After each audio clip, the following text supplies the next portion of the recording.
स्वागत है दोस्तों आपका पॉलिटिकल टेल्सस में। आज हम यूनिट फर्स्ट का चैप्टर फर्स्ट पार्ट सेकंड के बारे में पढ़ेंगे।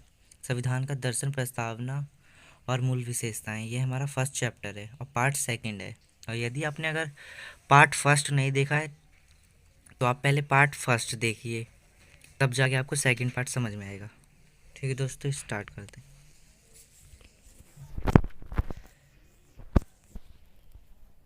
फर्स्ट पार्ट में हमने ये सब बताया था आपको। राधा कुमार के अनुसार डॉक्टर भीमराव अम्बेडकर संविधान का दर्शन में कई सारे लोगों ने विचार दिए थे अपने।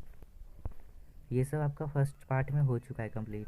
आज हम सेकंड पार्ट स्टार्ट करेंगे, संविधान का परिवर्तनकारी स्वरूप। यहाँ से चित्रा सिन्हा के अनुसार धीमे परंतु क्रमिक तौर पर कानून लोगों की चेतना को मुक्त करता है तथा संविधान देश का सर्वोत्तम न्याय होता है।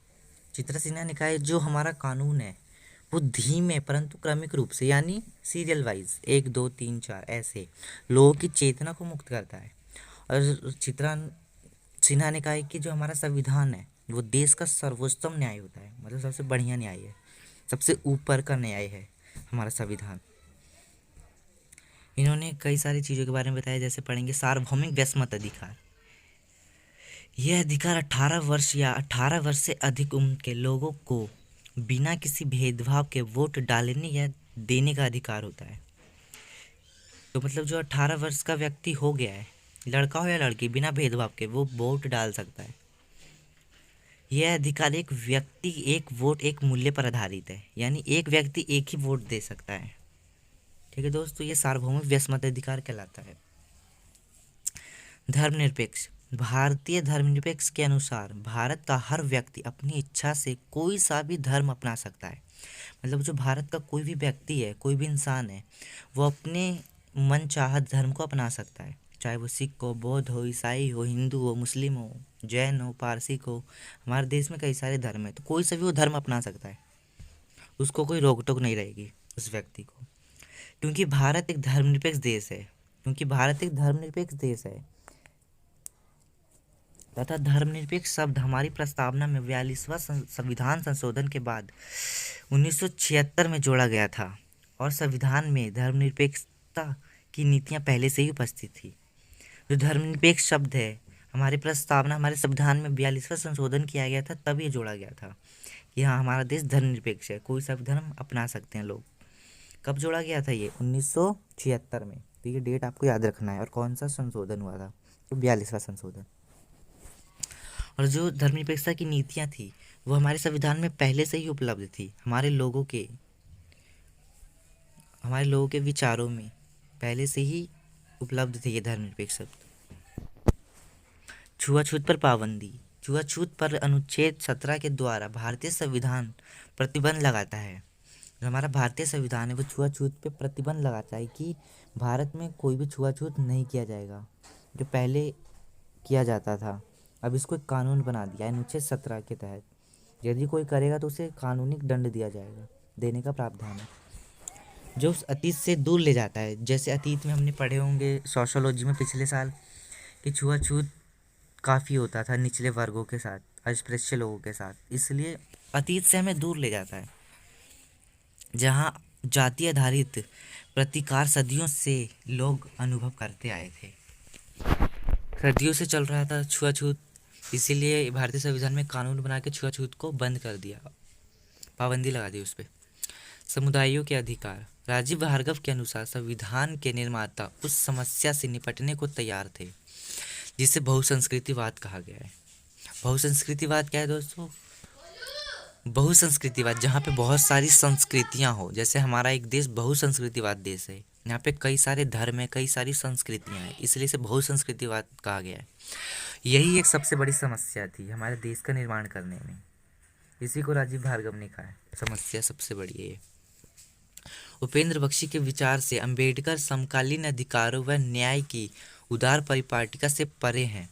संविधान में समुदायों को दिए अधिकार राज्य की शक्ति पर बोझ नहीं, अपितु वह कानूनी प्रावधान है। जो संविधान में समुदायों को शक्ति दिए गए हैं, जो समुदायों को एक विशेष प्रकार की शक्तियाँ हैं, वो हमारे स्टेट गवर्नमेंट पे कोई बोझ नहीं है, ये एक कानूनी प्रावधान है, मतलब कानून के तहत दिया गया है लोगों को, जो राज्य द्वारा सुरक्षित है और राज्य उसकी सुरक्षा भी करता है, लोग समुदायों के कानूनों की। ठीक है दोस्त, आगे बढ़ते हैं। Directive principle of state policy. सामाजिक क्रांति directive principle of state policy में देखने को मिलती है। जो हमारी सामाजिक क्रांति है वो किस पॉलिसी में देखने को मिलती है, ये याद रखना है आपको। Directive principle of state policy में ऑस्ट्रियन के विचार हैं। इन सिद्धांतों का उद्देश्य भारतीय जनमानस को समाज व प्राकृतिक के दोहन से मुक्त करना है। किससे? तो समाज और प्राकृतिक के दोहन से मुक्त करना है। ये किन्होंने बोला है? तो ऑस्ट्रियन के विचार हैं ये। भारतीय संविधान की प्रस्तावना, जो हमारा भारत है तो उसकी प्रस्तावना क्या है? तो प्रस्तावना से ही प्रारंभ होता है हमारा भारत का संविधान। भारतीय संविधान का प्रारंभ प्रस्तावना से शुरू होता है। ठीक है दोस्तों, जो हमारा भारत का संविधान है किससे शुरू होता है? तो प्रस्तावना से। बीबी बासु के अनुसार प्रस्तावना के दो मुख्य उद्देश्य हैं। किन्होंने बोला है? बीबी बासु ने। कितने प्रकार के उद्देश्य हमारी प्रस्तावना के? तो दो, याद रखना ये।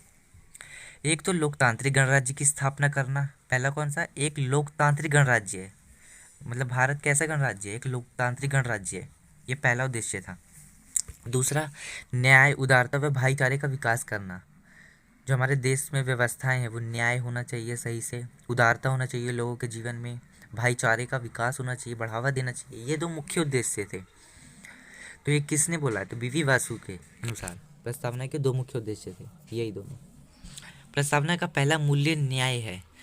सुभाष कश्यप के अनुसार न्याय को अदालती कानूनों के दायरे से बढ़कर देखने की ज़रूरत है। न्याय को सामाजिक, आर्थिक और राजनैतिक के रूप में भी देखा जा सकता है। जैसा कि हमने यहाँ पे पढ़ा, सामाजिक, आर्थिक और राजनीतिक के रूप में देखा जा सकता है न्याय। तो आइए हम नीचे पढ़ते हैं, न्याय को कैसे देखा जा सकता है सामाजिक और आर्थिक और राजनीतिक के रूप में। तो सामाजिक न्याय, समाज में रहने वाले अक्षम व्यक्ति व कमजोर वर्गों को कानूनिक सहयोग और आरक्षण की सुविधा दिया जाए, यही सामाजिक न्याय है। समाज में जो व्यक्ति है, कमजोर वर्ग का व्यक्ति है, जो दिव्यांग व्यक्ति है, अक्षम व्यक्ति है, कमजोर वर्ग का व्यक्ति है, अस्पृश्य लोग हैं, निम्न वर्ग के लोग हैं, उनको आरक्षण दे के ऊपर लाना है, यही सामाजिक न्याय है। ऐसा तो नहीं कि अमीर अमीर होते रहेंगे, गरीब गरीब होते रहेंगे, ये सामाजिक न्याय नहीं है। जो निम्न वर्ग के लोग हैं उनको हमें ऊपर लाना है सामान्य वर्ग में, यही सामाजिक न्याय है। अब आर्थिक न्याय पढ़ते हैं। धारा 39 में आर्थिक न्याय का वर्णन मिलता है। तो आपको ये ध्यान रखना है, किसमें वर्णन मिलता है आर्थिक न्याय का? तो धारा 29 में, धारा 39। इसके कारण भारत में कम काम करने वाले स्त्री व पुरुष के साथ कार्य करने पर एक समान वेतन देना ही आर्थिक न्याय है। मतलब अगर कोई एक कंपनी में महिला व पुरुष काम कर रहे हैं, दो व्यक्ति, एक स्त्री और एक पुरुष है, तो दोनों एक ही काम कर रहे हैं तो दोनों को एक समान ही वेतन मिलेगा। ये नहीं कि पुरुष को ज़्यादा मिलेगा, महिला को कम मिलेगा। यही आर्थिक न्याय है, दोनों को एक समान ही पैसे देना, क्योंकि एक समान काम कर रहे हैं। तो राजनीतिक न्याय क्या है? राष्ट्र के संचालन में समान हक मिलेगा। मतलब जो हमारा राष्ट्र का संचालन होगा देश का, तो उसमें समान हक मिलेगा सबको। संविधान का अनुच्छेद 325 व 26 सार्वभौमिक व्यस्त मताधिकार के रूप में राजनीतिक न्याय के सिद्धांत का प्रतिपादन करते हैं। मतलब जो ये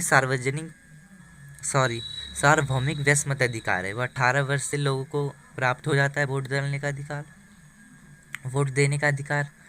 तो यदि उसको नहीं दिया जाएगा तो वो उसके साथ नाइंसाफ़ी होगा ना, क्योंकि वो राजनीतिक न्याय नहीं हो रहा उसके साथ, तो लड़ेगा ही, तो फिर सामाजिक क्रांति लाएगा। तो इसी को कहते हैं राजनीतिक न्याय। 18 वर्ष हो जाने पे सभी को वोट देने का अधिकार होगा। अगला टॉपिक है ये संविधान की मूल विशेषताएं। इसमें पढ़ेंगे कि हमारे संविधान की क्या विशेषताएं हैं जो इतना प्रगतिशील है, इतना मजबूत है। तो हमारे संविधान में क्या क्या विशेषताएं, अच्छी अच्छी बातें हैं, तो पढ़ते हैं। आइए दोस्तों, शक्तियों का प्रावधान। शक्तियों का प्रावधान, तो हमारे देश में शक्तियाँ हैं कई सारी, तो ये एक विशेषताएं है। सबको अलग अलग प्रकार की शक्तियाँ प्रदान की गई है, जैसे केंद्र सरकार को, राज्य सरकार को, फिर हम आ गए नगर निगम हो गया, फिर ग्रामीण क्षेत्रों में हो गया, पंचायत हो गया, सबको शक्तियाँ प्रदान की गई ना कि हमारा जो शासन व्यवस्था है वो अच्छी तरीके से चल सके।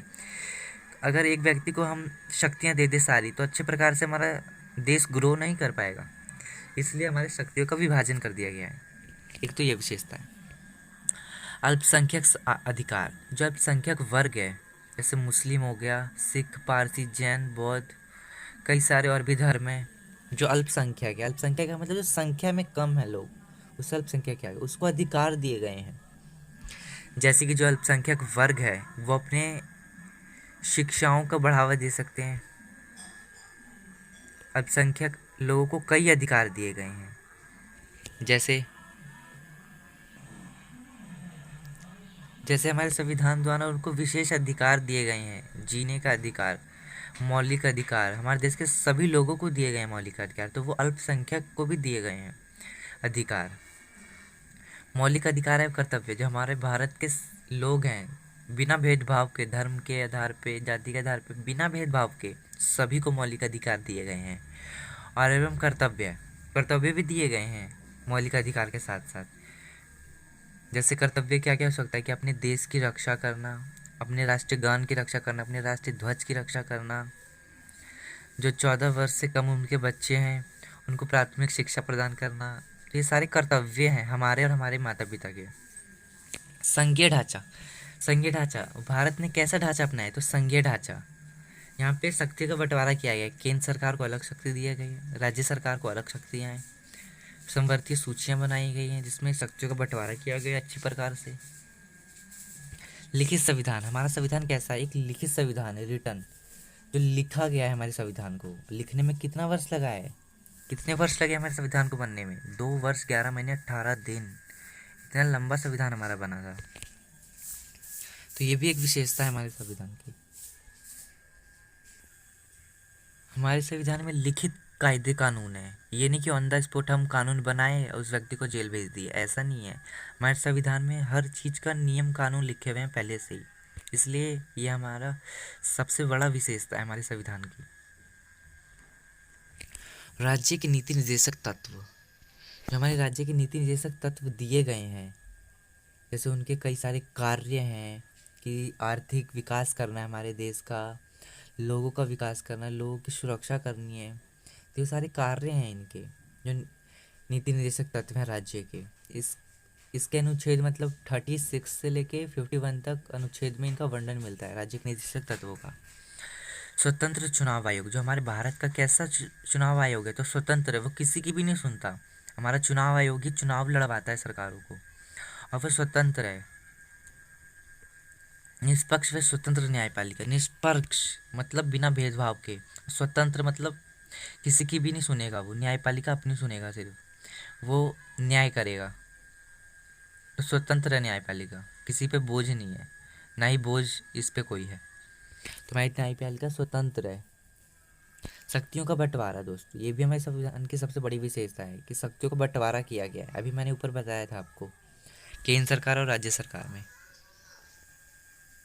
कठोर व लचीला संविधान, हमारा संविधान कैसा है दोस्तों, कठोर व लचीला। हमारा संविधान कठोर भी है और लचीला भी है, मतलब हमारे संविधान में परिवर्तन भी किया जा सकता है, और परिवर्तन किया जा सकता है तो आसानी से नहीं किया जा सकता, उसमें नियम है कुछ, इसलिए हमारे संविधान को कठोर व लचीला संविधान कहा गया है। संगठनात्मक संविधान, मतलब भारत में कैसी शासन व्यवस्था अपनाई है, तो संगठनात्मक शासन व्यवस्था। इसके अंतर्गत हमारे भारत में 29 राज्य और 9 केंद्र शासित प्रदेश हैं, और शक्तियों का बंटवारा किया गया है सूचियों के साथ, केंद्र सूची, राज्य सूची, समवर्तीय सूची। केंद्र सूची में जो नियम रहेंगे वो केंद्र सूची के पास रहेंगे शक्तियाँ, जो राज्य सूची में नियम रहेंगे वो राज्य सूची के अधिकार होंगे, और जो समवर्तीय सूची है तो वो केंद्र व राज्य दोनों के ही अधिकार होंगे उसमें। यदि दोनों में मतभेद हो जाता है तो कौन फैसला करेगा, तो राज्य सरकार, सॉरी केंद्र सरकार पे वो चला जाएगा, तो केंद्र सरकार उस पर सारी शक्तियाँ चली जाएगी। ठीक है दोस्तों, इसमें इतना ही था संविधान की मूल विशेषताएं में। आइए कुछ इम्पोर्टेंट क्वेश्चन पे नजर डालते हैं। ये 3 इम्पोर्टेंट क्वेश्चन है जो पेपर में आने के चांस है। एक क्वेश्चन 20 नंबर का है दोस्तों। पहला क्वेश्चन, संविधान के दर्शन में किन किन व्यक्तियों ने अपने विचार बताए, उन विचारों की व्याख्या करें। ये आपको फर्स्ट पार्ट में मिल जाएगा, जो पिछले वीडियो हमने बनाया है दोस्तों। तो इसके अंदर जो संविधान में कई सारे लोग थे, उन्होंने अपने चर्चाओं में क्या क्या राय दी उनके बारे में लिखना है। कई सारे लोग थे, 8-9 लोग थे, उनकी फिर व्याख्याएं करनी है। तो 20 नंबर का क्वेश्चन है ये दोस्तों। सेकंड क्वेश्चन, चित्रसेना के अनुसार संविधान की परिवर्तनकारी स्वरूपों की व्याख्या करें। जो चित्रसेना ने बोला है संविधान में क्या क्या परिवर्तन किए गए थे, तो उनके अनुसार पहले चित्रसेना की डेफिनेशन देनी है कि क्या क्या बोला है, फिर क्या क्या परिवर्तन हुए उनके बारे में लिखना है। संविधान व संविधान की मूल विशेषताएं, जो अभी मैंने बताया था आपको मूल विशेषताएं, वही इसमें ऐड होंगे। 20 नंबर का दोस्तों, लेंथी करके लिखना है पेपर। ये क्वेश्चन कम से कम 6 पन्नों में लिखना चाहिए। और वर्ड कितने होने चाहिए, शब्द कम से कम 800 से लेकर 1200 शब्दों के बीच में लिखना चाहिए हमें। 3 घंटे का टाइम में अच्छे से पेपर करना है। ये 3 क्वेश्चन इंपॉर्टेंट है। ठीक है दोस्तों, यदि आपको किसी भी प्रश्न में डाउट हो तो आप हमें कमेंट करके बता सकते हैं।